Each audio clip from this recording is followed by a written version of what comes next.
जय श्री राम भक्तजनों। प्यारे भक्तों, केवल एक ही मंत्र याद रखो, फिर कभी भी पछताना नहीं पड़ेगा। भक्तों, अगर आपने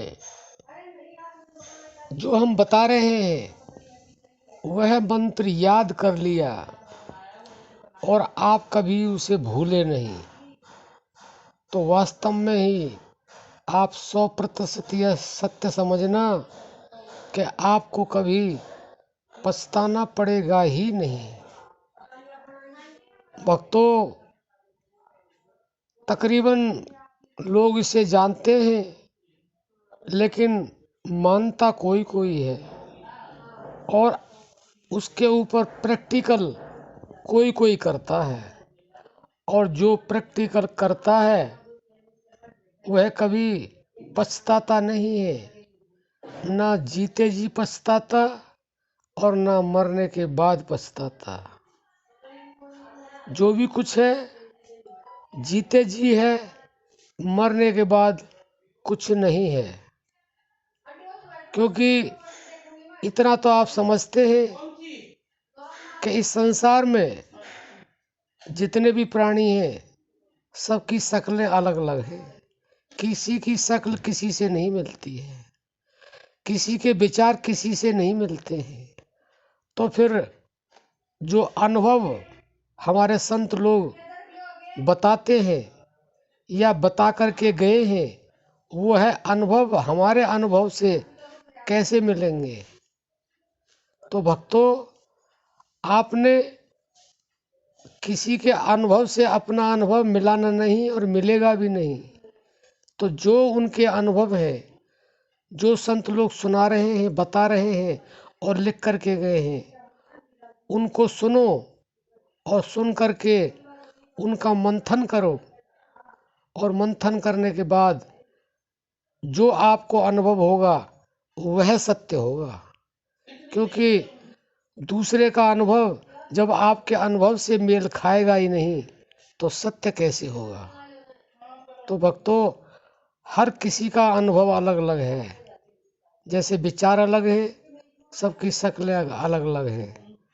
तो अपने अनुभव को सत्य मानो, क्योंकि जो आपको अनुभव हो गया वह सत्य है। दूसरे ने जो बताया वह सत्य हो भी सकता है, नहीं भी हो सकता, उसकी कोई गारंटी नहीं है। क्योंकि वो सामने वाले ने अनुभव किया है, आपने नहीं। इसलिए केवल और केवल अपने अनुभव को सत्य मानो। और एक बात का और ध्यान रखें, जब तक आप जागेंगे नहीं तब तक आपको कुछ मिलेगा भी नहीं।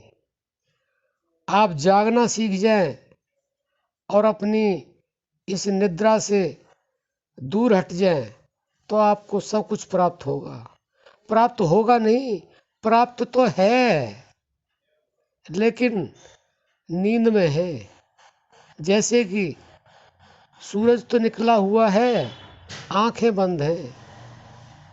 आंखें बंद करने से हमें सूरज नज़र आता नहीं। सूरज तो है, हमें लगता है सूरज है ही नहीं। सूरज तो है, लेकिन हमारी आंखें बंद हैं। आंखें बंद करके देखते हैं तो लगता है सूरज निकल गया। सूरज निकला नहीं, सूरज तो पहले से ही मौजूद है। इसलिए हम अपनी अज्ञान की नींद में सोए हुए हैं।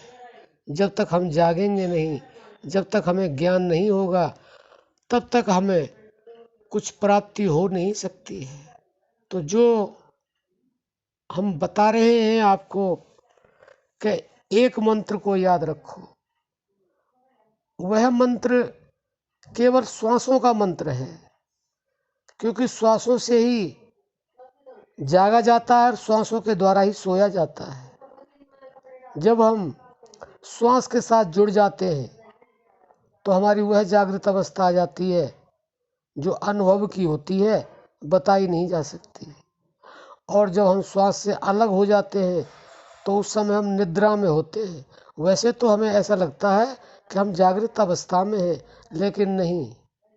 यही भूल है, यही सबसे बड़ा कारण है कि हम जागते हुए भी सो रहे हैं। जब तक हम इस श्वास रूपी मंत्र को जानेंगे नहीं, इससे जुड़ना नहीं सीखेंगे, तब तक हमें कुछ मिलेगा नहीं। और इसको जिसने याद कर लिया, इस मंत्र को जिसने जान लिया, उसको कभी पछताना नहीं पड़ेगा। क्योंकि संतों ने यहाँ तक लिख दिया, श्वासों की कर सुमरनी, अज पाको कर जाप, और ब्रह्म तत्व को सार है सोहंग आप ही आप। यानी कि ब्रह्म जो है, जो परमात्मा है, जो परम शक्ति है, उसका सार है ये सोहंग। इसको सोहंग बताया।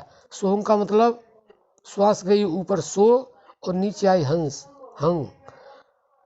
और जब इसे उलटते हैं तो हंस हो जाता है।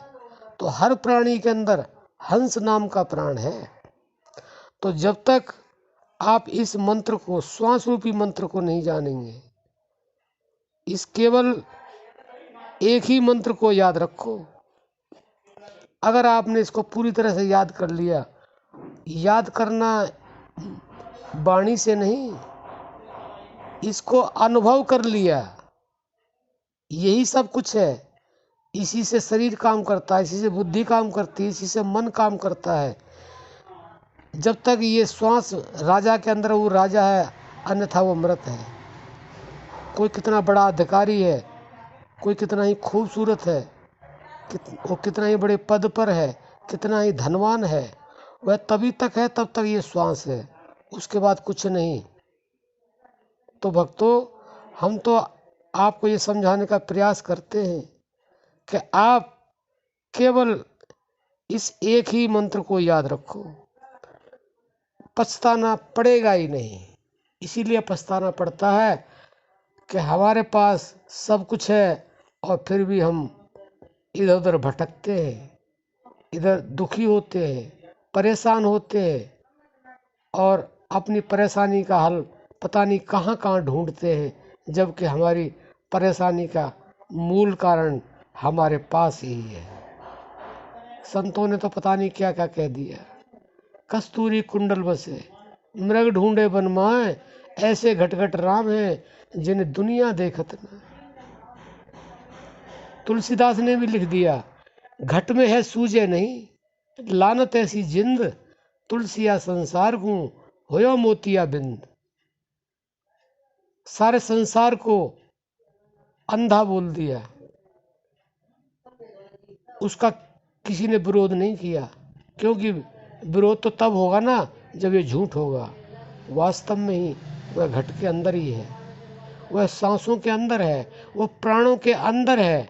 आप अपने प्राणों को, अपनी श्वासों को याद रखते ही नहीं, उनका ध्यान करते ही नहीं, और करते हैं तो थोड़ा बहुत किया, और वो भी इस तरह से याद करते हैं कि जैसे हम श्वासों को मन से देख रहे हैं और मन हमारा कहीं और जगह जा रहा है, दुनिया में जा रहा है, कहीं पुत्र के पास, कहीं पुत्री के पास, कहीं स्त्री के पास, कहीं माता पिता के पास, यार दोस्तों के पास, अपने व्यापार में, अपनी नौकरी में, पता नहीं मन कहाँ कहाँ जा रहा है।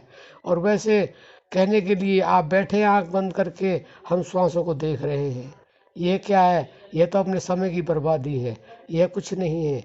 यह अभ्यास से होगा और निरंतरता से होगा, और एक दिन में होगा नहीं। इसके लिए बहुत समय की आवश्यकता है। धीरे धीरे रोज करोगे, नियम से करोगे और एकाग्रचित करोगे, खाली बैठने से और कुछ नहीं होगा, दिखाने से भी कुछ नहीं होगा। ज़्यादातर दिखावा ही चल रहा है, इसलिए पछतावा भी हो रहा है, क्योंकि दिखाने की आवश्यकता नहीं। दिखावा जहाँ होता है वहाँ पछतावा भी होता है।